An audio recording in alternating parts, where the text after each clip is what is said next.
منیم کو قصر زہرہ کے دارالعمرہ میں عباد اور ابن عماد کے سامنے پیش کیا گیا۔ عباد معتمد کے گورنر کی حیثیت سے مسند حکومت پر رونق افروز تھا۔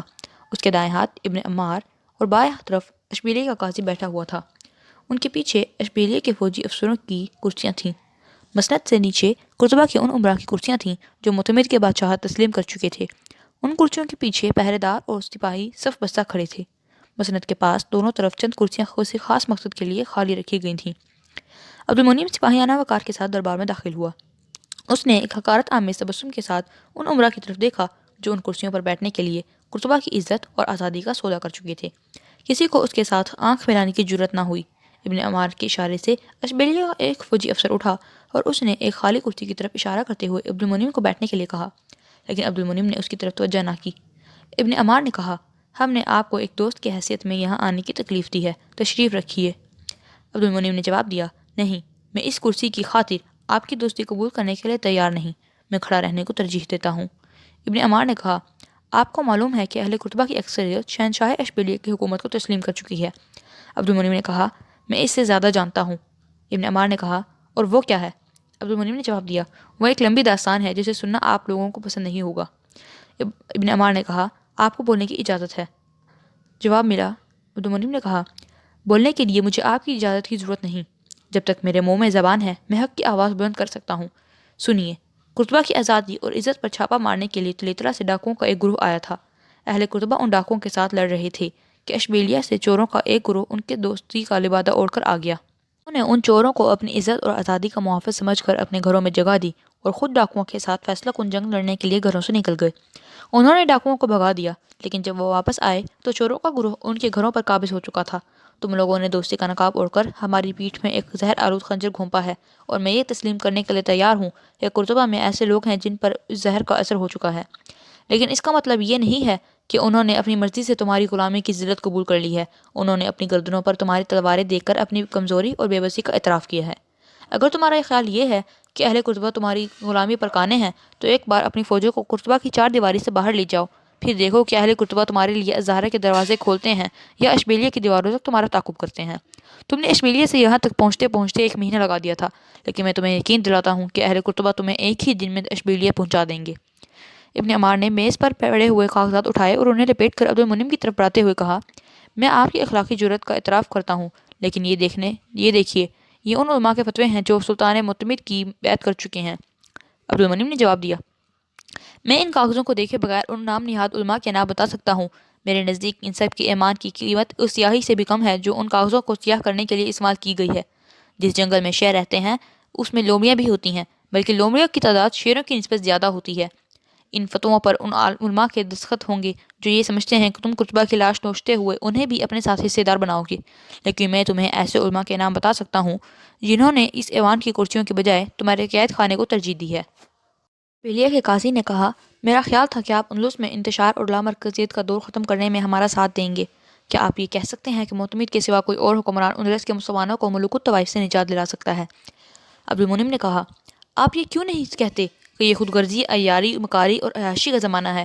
اس لیے اندلس کے مسلمانوں کی نجات اسی میں ہے کہ وہ ملوک الطوائف میں سے اس شخص کی غلامی کو قبول کریں جو سب سے زیادہ عیاش، سب سے زیادہ خود غرض اور عیار ہے۔ تم اہل قرطبہ سے معتمد کی بیعت لینے آئے ہو، کیا اس لیے کہ وہ عیسائیوں کا باز گزار ہے اور ان فانسوں کا چہرے کا نقاب ہے؟ تم اسے مسلمانان اندلس کا نجات دہندہ کہتے ہو، کیا یہ اس لیے کہ اس نے مسلمانوں میں انتشار کا بیج بونے میں سب سے بڑھ چڑھ کر حصہ لیا ہے؟ حاضرین محفل کا پیمانہ صبر لبریز ہو چکا تھا۔ معتمد کا نوعمر بیٹا، جس نے ابھی تک کوئی بات نہیں کی تھی، اضطراب کی حالت میں اپنے ہونٹ کاٹ رہا تھا۔ اشبیلیہ کے فوجی افسر اٹھ اٹھ کر احتجاج کر رہے تھے۔ ابن عمار نے گرج کر کہا، خاموش، تم اپنی آپ کو بدترین سزا کے مستحق ثابت کر چکے ہو۔ لیکن عبدالمنیم نے اپنی تقریر جاری رکھی۔ قرطبہ کے غدار بھی شور مچا رہے تھے، لیکن عبدالمنیم کی آواز سب سے بلند تھی۔ بالآخر ابن عمار چلایا، اس بدبخت کو لے جاؤ۔ 15-20 پہرے دار عبدالمنیم پر جھپٹ پڑے اور اسے دھکیلتے ہوئے باہر لے گئے۔ قرطبہ کا ایک بااثر امیر جو تھوڑی دیر پہلے معتمد کے ساتھ وفاداری کا اعلان کر چکا تھا، اچانک اٹھ کر بولا، ابن عماد، عبدالمنیم نے جو کچھ کہا ہے میں اس کی تائید کرتا ہوں، اور ابن عماد کے جواب کے انتظار کیے بغیر وہ عبدالمنیم کے پیچھے ہو لیا۔ رات کے وقت حسن نے سونے سے پہلے اپنی ماں سے حسب معمول کہانی سنانے کی درخواست کی، لیکن ماں نے کہا، بیٹا، آج تمہیں 7 کہانی سنائے گا۔ سکینہ سعد کو کہانی سنانے کا حکم دے کر اپنے کمرے میں آ گئی۔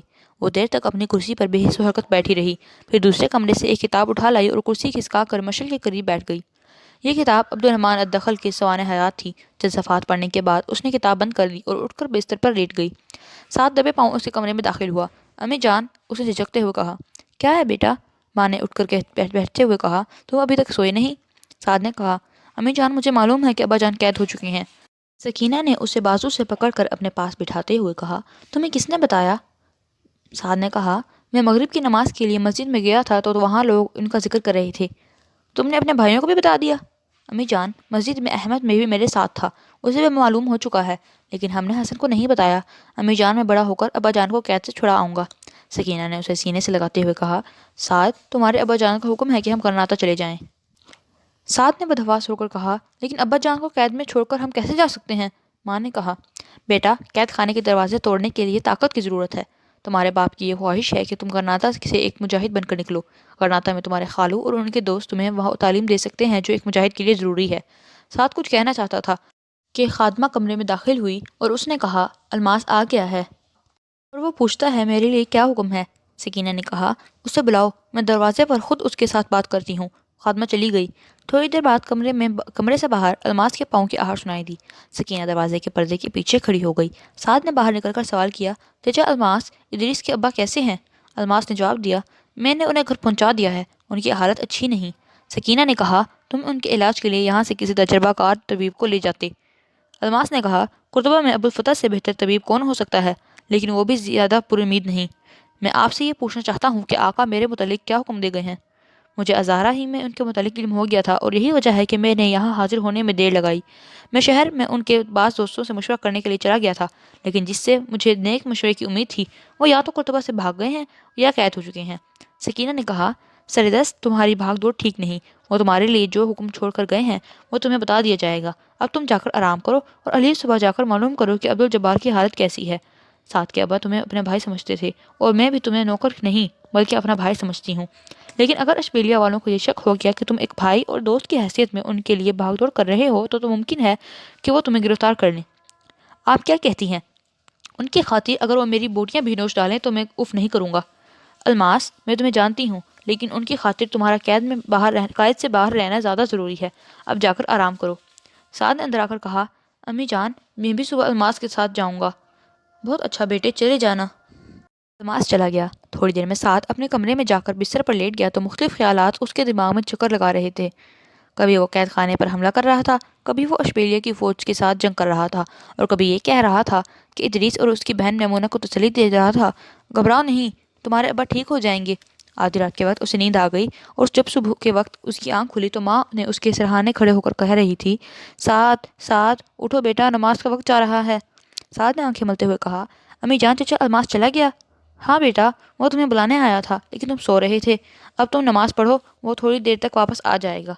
نماز پڑھنے اور ناشتہ کرنے کے بعد سعد کچھ دیر الماس کا انتظار کرتا رہا۔ جب وہ نہ آیا تو اس نے ماں سے اجازت لے کر گھوڑے پر زین ڈالی اور الزہرا کا رخ کیا۔ ادریس کے مکان پر اسے معلوم ہوا کہ اس کا باپ فوت ہو چکا ہے اور لوگ اس کا جنازہ قبرستان لے جا چکے ہیں۔ سعد کچھ دیر سکتے کے عالم میں مکان کے دروازے پر کھڑا رہا اور پھر قبرستان کی طرف چل دیا۔ لوگ قبرستان سے نکل رہے تھے۔ سعد نے چار دیواری کے قریب ایک درخت کی چھت گھوڑا باندھ دیا اور اندر داخل ہوا۔ عبدالجبار کی قبر پر مٹی ڈالی جا چکی تھی اور چند آدمی قبر کے پاس کھڑے باتیں کر رہے تھے۔ الماس اور ادریس بھی وہیں تھے۔ سعد نے فاتح پڑھی اور آہستہ آہستہ قدم اٹھاتا ہوا ادریس کے پاس کھڑا ہو گیا، اور وہ انتہائی کوشش کے باوجود اپنے دوست کے ساتھ اظہار ہمدردی کے لیے موزوں الفاظ تلاش نہ کر سکا۔ جب وہ قبرستان سے باہر نکل رہے تھے تو سعد نے اپنے اس کے کندھوں پر ہاتھ رکھتے ہوئے کہا، ادریس۔ ادریس نے مڑ کر اس کی طرف دیکھا۔ سعد اس سے آگے کچھ نہ کہہ سکا۔ اس کی آنکھوں میں آنسو تھے۔